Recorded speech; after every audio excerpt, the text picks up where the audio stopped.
I'm Eamonn Mallie. Tonight I'm face to face with Jamie Dornan, the Belfast-born actor.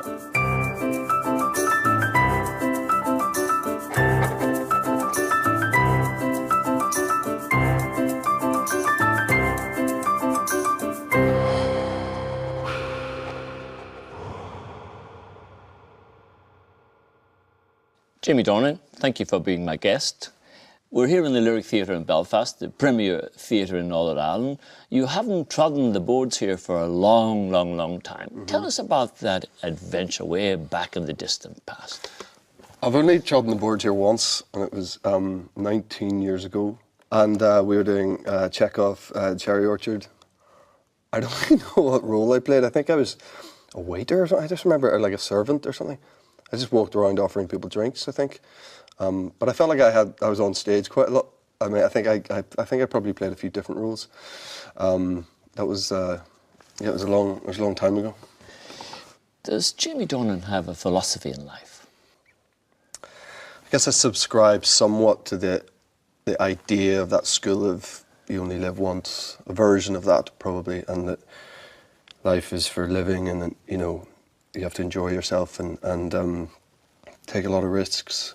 And but then your sort of life ideas change when you become a parent. I think the whole idea of what life is and what it means and why we're all here and all those sort of big scary questions, that all goes out the window when you have a kid. It all just turns everything on its head. So I think it's dangerous to fully subscribe to one total way of living, because I think we all know that anything can happen and massive events change your plan if you have one, and I just sort of take it as it comes, really. Do you ever think about death?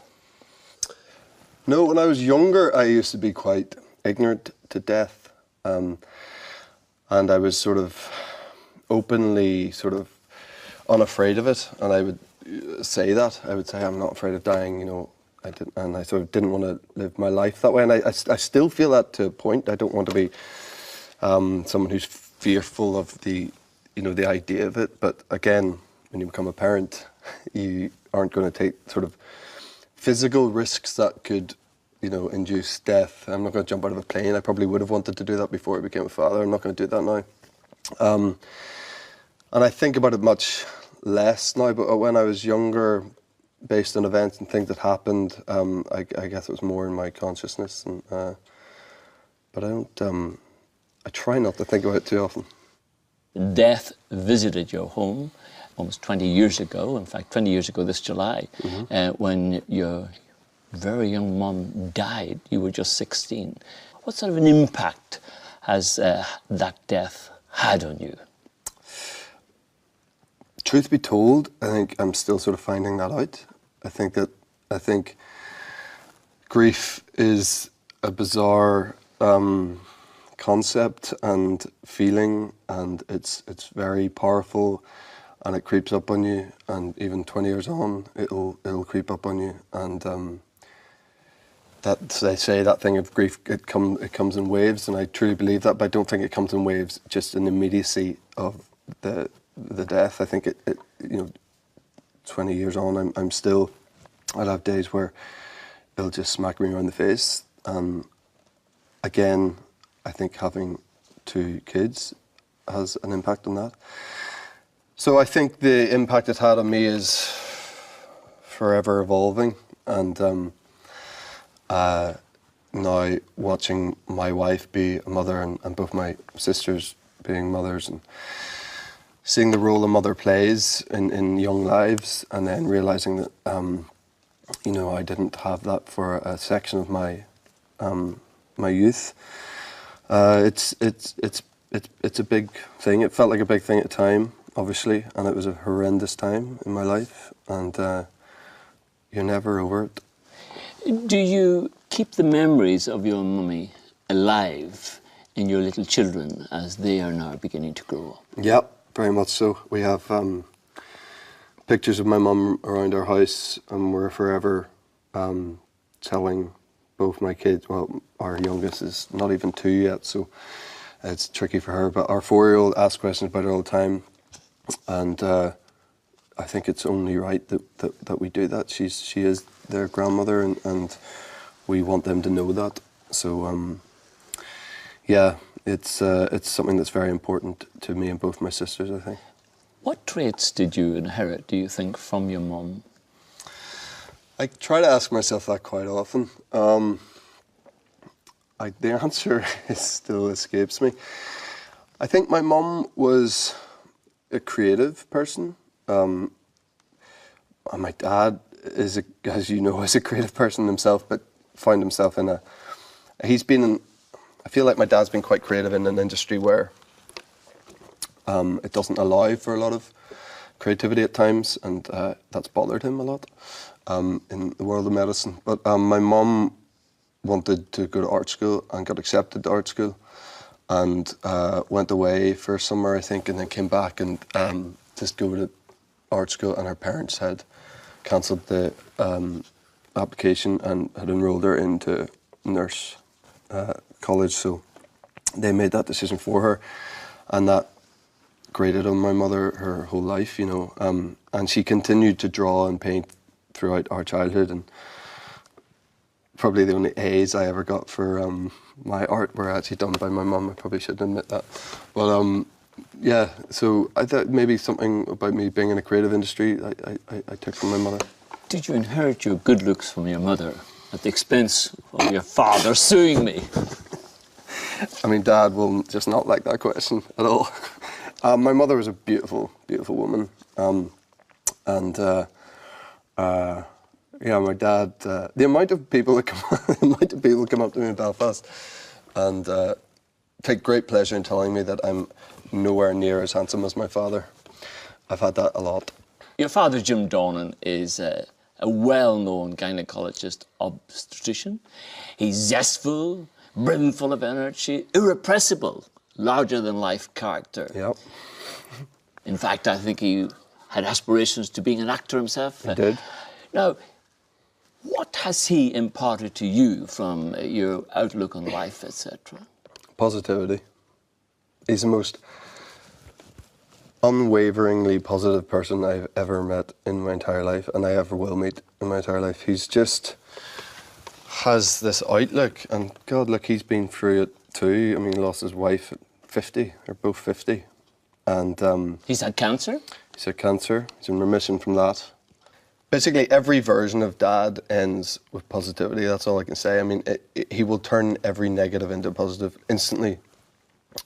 And there's not that many people, certainly that I've met, and I feel like I'm pretty well-travelled at a relatively young age, and I've met a lot of people, that I've never met anyone that has that in spades. He says when he walks into any room, no matter what room it is, he feels that he's the youngest person there. I think that's just a brilliant ethos to carry into a room. It gets him into trouble probably sometimes, and sometimes it ends with, I don't know, you know, embarrassing situations for me as a son when I'm with him, if he's in that mindset. But it's just the most positive, joyful person that I know. You dropped out of university. It wasn't a done thing necessarily against your backdrop, middle class, Methodist College, Belfast, your contemporaries driving forward. Do you ever regret dropping out? I mean, no, absolutely not, no. I wasn't, for starters, I was a terrible pupil. I wasn't particularly academic at school at all. In fact, it was almost the opposite. I didn't do well at school, I didn't do well in my exams. But I didn't do any work. And I literally didn't. I don't know why that was. And my dad was forever trying to get me to focus more at school and to get good grades. And his parents had done the same with him, even though he wanted a sort of fancier life of you know, playing and acting and whatever it was he wanted to do. It was drilled into him that he had to get good grades. And Dad did try to impart that on all of us. And I just wasn't up for that. Yeah, but you say you weren't a good student and you didn't give much attention to what you did. How can you explain then your capacity to hold your lines together, to impart lines fluently in various accents and languages, etc. There seems to be contradiction there almost. Have you strong memory? Not particularly strong memory, I don't think. I think the thing is, if it's something that I want to learn about, the part I enjoy most about being an actor is the research and getting, you know, getting your nails dirty and digging into the lives of these people that you're portraying and the time of which you're portraying and doing all that research, and to do it all and then just to try to forget it and leave it all behind when you hear action, because you don't want to be your head filled with all that stuff. So when it's something that I want to learn about and I want to focus on, I'll be the most focused person in the world. I just at school and at university just had zero interest in what they were trying to get me to focus on. You left Belfast in 2001. That's a long time ago. Yes. And a lot of things have happened in your life since then. When you come back here, you're virtually a prisoner in your own city. You just can't walk around, can you? Somebody's going to be asking for an autograph, a photograph, or wanting to speak with you. Do you find that a bit irksome? Yeah, I do a wee bit. I do here. It's worse here than anywhere else in the world for me personally.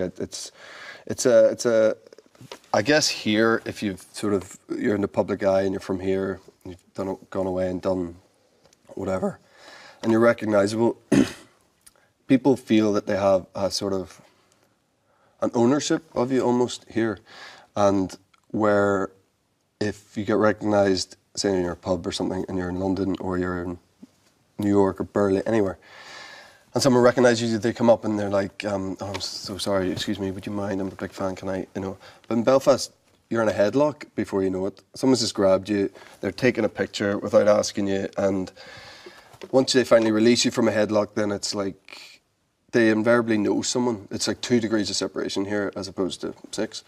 It's usually, sure, your dad delivered my kids, or, you know, or you're my second cousin or something, we're distantly related.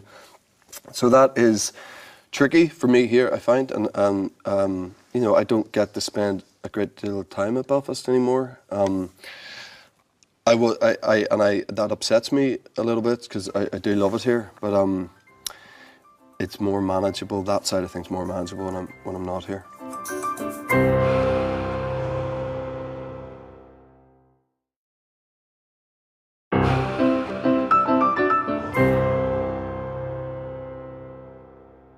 Did you always want to be famous? No, I don't want to be famous. I don't like the idea of fame. I didn't always want to be an actor. I did want to. When I dropped out of uni, which was it was a big thing, and it was a lot of long conversations in that sort of room in the house that you never use, and Dad would bring me in there and we'd have like long, drawn out chats about future, and I said, Dad, I don't want to go back to uni. I was doing a marketing degree. I had absolutely zero interest in it, and fair play to Dad, because he gave me the go ahead to on a whim go to London, and I think essentially, if I'd stayed in uni, I was kidding myself. So what drove you in the direction of male modelling? That must have been very popular, coming from your background, or somebody who was very keen on rugby, we're told, and all that type of thing. Why did you end up as a male model? It was an easy door that opened to me. Who grows up wanting to be a male model? Certainly no one I've ever met. How did it happen? It happened through great reluctance and through a bit of a push from my sister Jess, and it was a timing thing. The exact summer of 2002, I made a decision that I was going to drop out of university. I just mucked around that summer, sort of drank too much, and did achieved very little, and had a lot of big chats with my dad and about my future. And I was saying, I want to go to London, and Dad was going, what are you going to do? And I said, I don't quite know yet, but I just have an idea that I'll go. And I thought I'd maybe apply to drama school, maybe go down that route, and maybe end up being an actor. But I just thought, if I get to London, things will sort of fall into place. And maybe that's a slightly arrogant thing to say, but I had a belief that if I got to London, things would work out for me. And then my sister Jess said that there's this thing called Model Behaviour, and they were doing auditions at the Wellington Park hotel on the Malone Road. And I was like, the last thing in the world I want to do is be a model. But it just, the timing of, like, I don't know what to do, maybe that'll get me to London, how hard could it be, like getting your photograph taken. So I went, and then, you know, I actually didn't do particularly well on that show, but it was enough to sort of get me there, make a few contacts, phone a few people. You know, but I worked in a pub for 6 months. And Jimmy, I was told that you were a very keen rugby player when you were at Methodist College in Belfast. What did your mates think of you when you became a male model? Did you get a lot of stick, a lot of ribbing? Yeah, and rightly so. I sort of deserved a lot of ribbing for it, and I would have done the exact same thing. I think that there was a time where it was all quite evident what they thought about me. I was in New York, and a couple of mates were there who were also from Methody, who were over doing a bit of a stint in New York, and I was there working. And we went into Nicole Farry's store, and I'd done the campaign about 6 months previous, and it takes about that amount of time for the pictures to come out. But I sort of didn't know if they were going to be out yet. And of course we walk in, and as soon as we walk in, there's this huge poster of me. And I'm doing quite an odd pose in it. It's quite an awkward looking, uncomfortable sort of seating setup. My hands are doing something pretty weird. It wasn't my finest shot. But still, as with friends, it's a successful thing that's happened. Cue support from your friends. But no, they just laughed and laughed, and I doubled over laughing. Got the women from the shop over to point and agree with them about how stupid my pose was. And I just sat back and went, okay, well, listen, if that's what your friends are like, who needs enemies? Well, you hit the top as a model, Calvin Klein, posters all over the place, buses everywhere in London, everywhere one went. But you opted out from modelling. What decided for you to espouse acting? Did you feel that modelling was a poor relation to acting or to an alternative career? I didn't have a great deal of respect for modelling. Why? I just didn't. I just didn't think it was something that it didn't do anything for me. It was very good to me, and I'm grateful to it for what it gave me. And I did it for a decade, and it was, you know, it was fun. But I didn't actually enjoy the actual act of it, and I found that there was a lot of really sort of ridiculous people that I couldn't take seriously a lot of the time, and some of the conversations I was privy to, I just find it a bit ridiculous, to be honest, and I just had very little interest in it, and I didn't want to be in my 40s doing it. I had no appeal to me at all to be doing it beyond. I just thought it's a fun thing to do in my 20s. I literally started when I was 20, finished when I was 30, and I thought that's a cool thing to do for a decade, you know, and get paid to have your photograph taken and, you know, travel the world. But then I just thought things need to get serious, and that was mostly down, pretty much all down to meeting Millie, my wife, who I met when I was 27. I was still modelling a bit, but I was trying to kind of act, and I was conscious of that thing of model/actor, model turning into actor. And I wanted to try to do work that, you know, was as far away from that idea as possible. But it's quite hard to come by if you have spent a decade getting your photograph taken. You're sort of put forward for very particular types of roles. But when I met Millie, and I knew the night I met her that I was going to marry her, so I thought, I just have to get a bit serious here. And being serious to me wasn't to continue modelling. I want to follow on your acting career in a moment, but you say the night you met Millie, you knew you wanted to marry her. 100%, yeah. Was that your epiphany moment? I didn't tell her that. That would have been a bit too strong, I think, as an opener. It was definitely an epiphany moment. I feel like you'll have a few of those in your life, and it was yeah. Truth be told, I knew who she was before, and I'd always fancied her. I had this weird thing where I always felt that if I met her, that we would just get on. It's a very strange thing. Something about like her eyes or something. I just thought like we would work. I don't know why. So then when I knew she was going to be at this house party in LA in February 2010, I got up to that house party pretty fast. Let me ask you something. Do you still tell her this? I tell my wife I love her 10 times a day. I do. I think that's really important.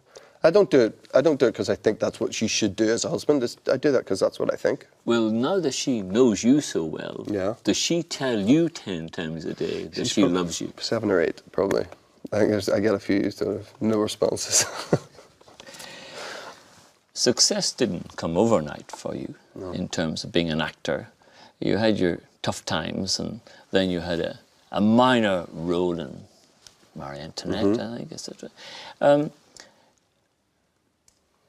Enter Alan Cubitt, the man behind The Fall, which was filmed in Belfast, which became a very highly rated series in Belfast. How did that happen? A lot of, very rarely does stuff that's set here come across your lap that isn't directly about the Troubles. And I've sent these scripts, and you hear actors saying this all the time, but I really do mean this. They were the best scripts I'd ever read. Now, I was sent them, I think I was sent the first 3 episodes, and it was to play one of the police officers who dies at the end of the 2nd episode. But at that time in my career, playing a police officer in a BBC series who dies after 2 episodes was a really good gig. I was like, that's a great thing. I've never done anything for the BBC. I must have had, dozens and dozens of auditions for BBC. I've never had a sniff at anything, really. I thought this would be great. I'd go in. I'd met Alan before. We had a couple of mutual friends in London. So I'd met him socially before. So when I went in, it was nice there because he was a friendly face. I did the audition. I'm a terrible auditioner. I've never in my life come out of an audition that I thought went well. I've always just gone, well, that's a waste of everyone's time. And it was the first audition I ever came out of where I went, you know what, that was all right. I think that was all right. I think I did well there. So I was going out to LA for pilot season immediately after the audition I had had, or 2 weeks after the audition I'd had for The Fall. And the idea was we would rent the house for 4 weeks, and I'd stay out there the whole time trying to get a job. And after 4 days of being out there, committed to this rental property in LA and stuff, after 4 days they called me and said, we want you to come back and audition for Spectre. Now, I had planned to propose to my then girlfriend at the time, so I thought I'd do that at some stage over the month. I ended up having to do it slightly earlier, and we were on a flight within a week back to London, and then, yeah, the rest is history. Can you just tell us, though, why was this man, Alan Cubitt, so important to you in terms of getting that role of Spectre? He was just adamant from day one that I was the guy. You think if you are the writer, producer of the project that you have final say, but it doesn't work like that. There's a million different people who have opinion, heads of BBC and casting directors and other producers, and everyone had their say. And we joke about it now with all of those people because I'm close with all of them. But a lot of them admitted to me that they didn't think I was the guy. So Alan just had to fight and fight and fight to convince them, even to see me as Spectre. They all thought I was going to get offered the policeman part. They were all happy for me to do that, but he had to convince them to even get me in the room to have a go at Spectre. So, I will forever, for the rest of my career, if it still continues to go in the right direction, be grateful to Alan Cubitt, because he changed my life, because he just was adamant that I was the guy, so I am forever indebted to him. Had you any reservations, though, Jamie, given the subject matter, the content of this particular series? It was very dark, particularly in your own city. No, because it's just a phenomenal role, and roles like that maybe only come around once in a career, and I think most actors are mindful of that, and I may never play anything like that again, or get an opportunity to play someone as deep as that and as complicated as that will have as big an impact as that. That's just the way of it. It's a strange career, and you just might not come your way again. So I just had to jump on it and seize it, and that's what I mean. I genuinely thought if I get this role, it'll change my life, and it did.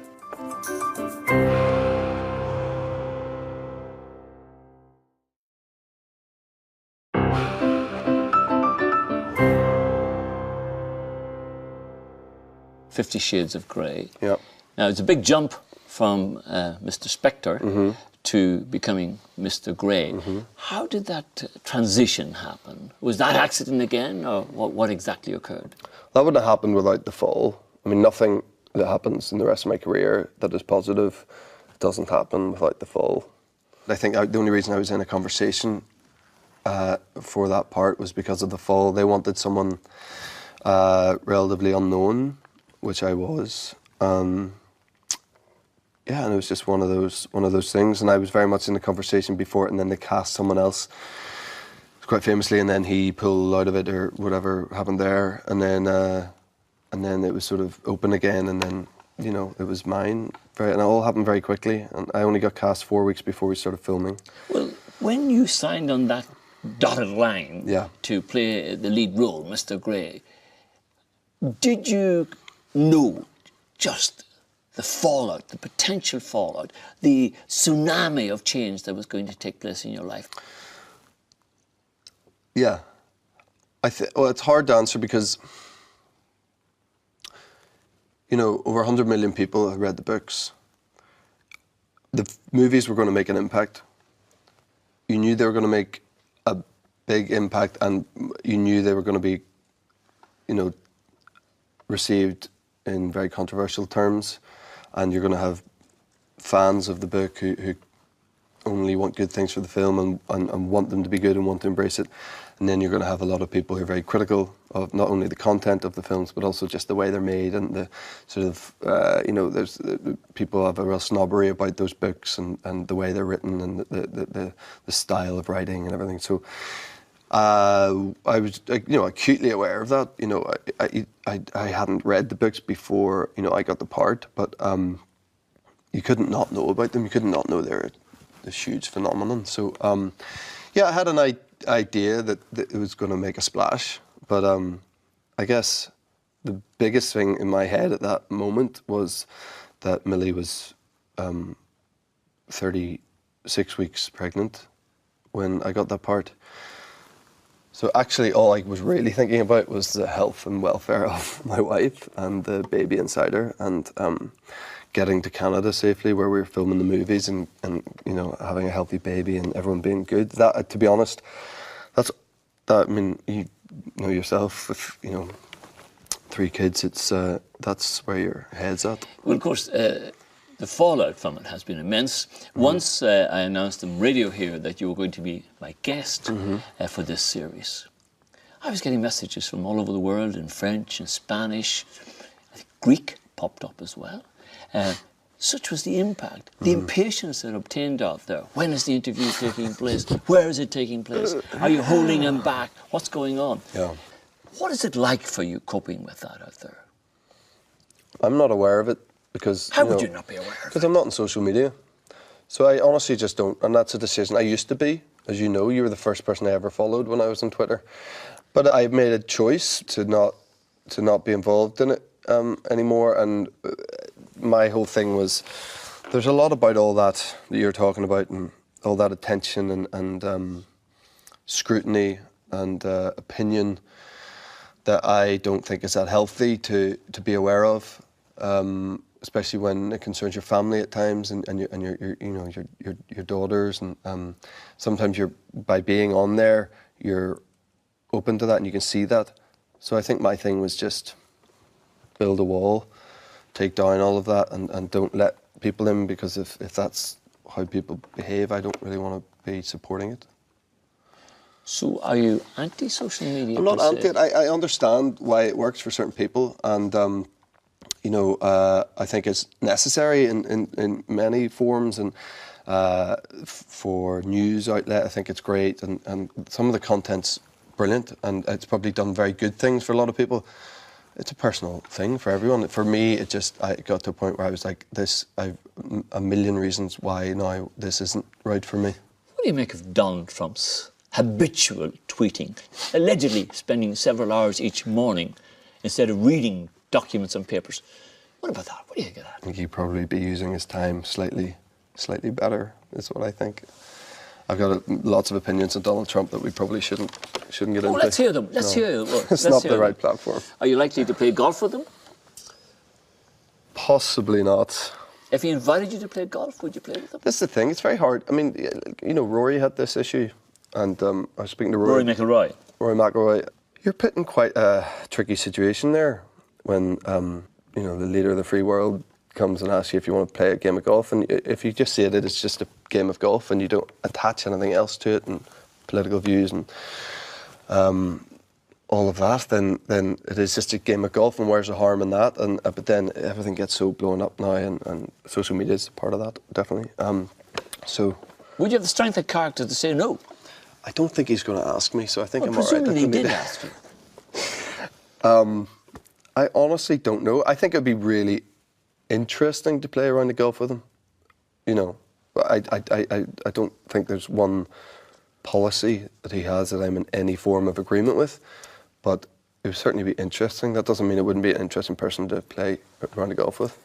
When it came to playing Mr. Grey and all that, did you have any reservations at all, allowing yourself to enter into that world of raunchy sexual environment and that type of thing? Did you think twice about that? Did you have second thoughts? Did you reflect on family attitudes and everything when you were confronted with this challenge? Mm-hmm. No. Why was that? Not at all. Because, you know, my dad's one of the most liberal people I've ever met. And, you know, my whole defence of 50 Shades is that it's consensual. And by the way, like S&M, that type of sex, whatever, it's not for everyone. It's not for me personally, but lots of people enjoy it, and it exists. We haven't made it up. We're not forcing it down people's throat. It exists. It's a real thing, and lots of people love it, and we're just, you know, portraying that. So I think it's harmless, to be honest. How does your wife Millie cope with all the waves of temptation out there for you? How does she keep her head sane with all this attention, this adulation that you receive? I think we've made life choices that protect us from a lot of what you're saying. We've made a choice to live in the countryside, kind of in the middle of nowhere, and that's where we want to raise our kids. Neither of us are on social media. I think you can. It's a funny thing with fame or you know, attention or whatever, you know, public attention, whatever you want to call it. I think you can make it worse for yourself if you choose to, and you can peacock a little bit, and you can be seen at this place and that place and make sure at this event and live in this part of town and be on social media and follow these kind of people and tweet this kind of thing and again, like, I'm not, like, you know, if that's the way you want to be, fine. But as I say, I've made a choice for my family, and collectively, Millie and I have made a choice that isn't how we want to be. So I think we protect ourselves from it a bit. And I know Millie has not seen any of the movies. I doubt she ever will. We sort of joke about watching them in our sort of 80s. Why would your wife not look at you in playing one of the highest profile roles in the world? There's plenty of sex in those movies. I just don't know why you'd want to watch your husband simulate sex with someone else for, you know, 40 minutes out of an hour and a half movie. I just, you know, yeah, I mean, she's so supportive about the whole thing. She's been with me the entire time we've been shooting them. She comes to set on certain days when we're not doing certain scenes. Her and Dakota have an amazing relationship. They're very close. And, you know, so it supports in every way. Comes to the premiere. I don't watch the movie at the premiere, you know. I always have to go off and do press or something anyway, and I've usually seen it by that point. So it just has served her not to watch them.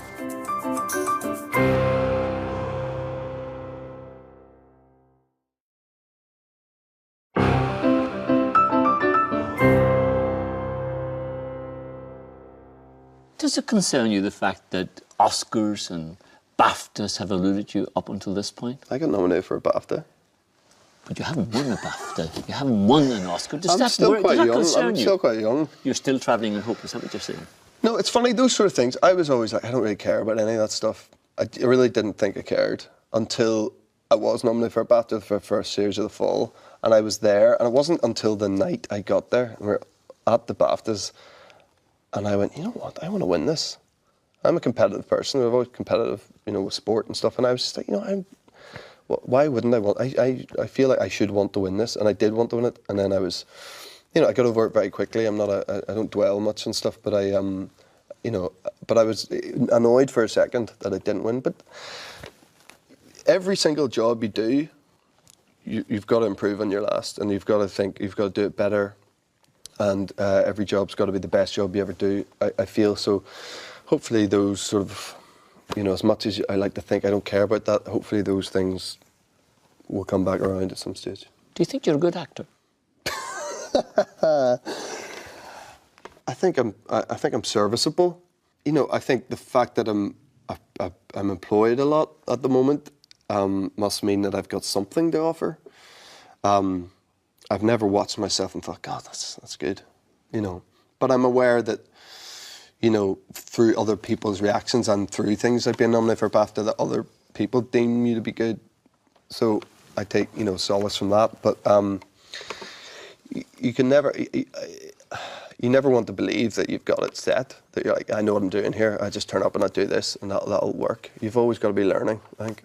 Do you ever have times when you say, the hell with this for a game of darts, I think I should be doing something else?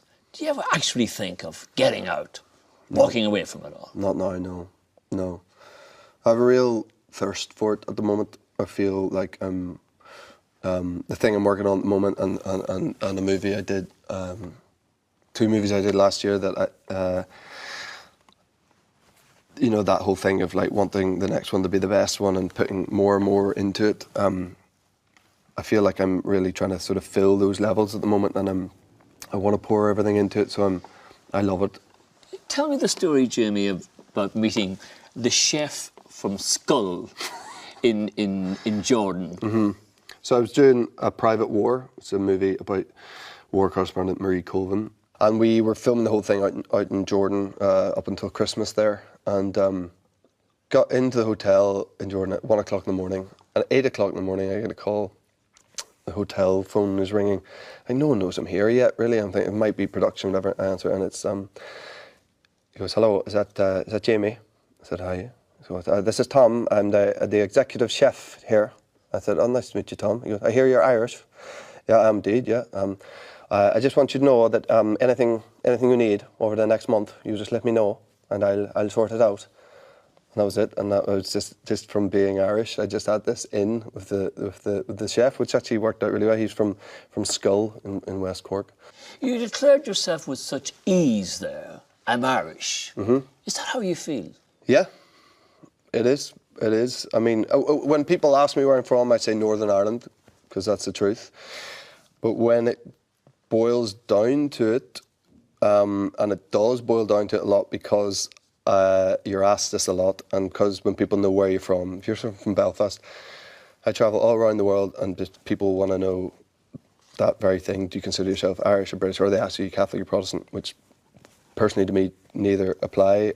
And so I feel, if it comes down to it, do I feel British or Irish? I just feel Irish. A lot of that's down to so many different reasons, mostly geography, that we are an island separate from the UK. So why would you feel more connected to that other piece of land than you do to the piece of land that you're living on? Also, as you know, I'm a big rugby fan, and I've had my whole life either being in Lansdowne Road in Dublin or watching it on TV or watching it in pubs all over the world, screaming, "Go on Ireland, come on Ireland." Then how could I not call myself Irish? Have you made any sense out of Brexit? Are you European? Are you anti-Europe? Are you Brexiteer? What are you?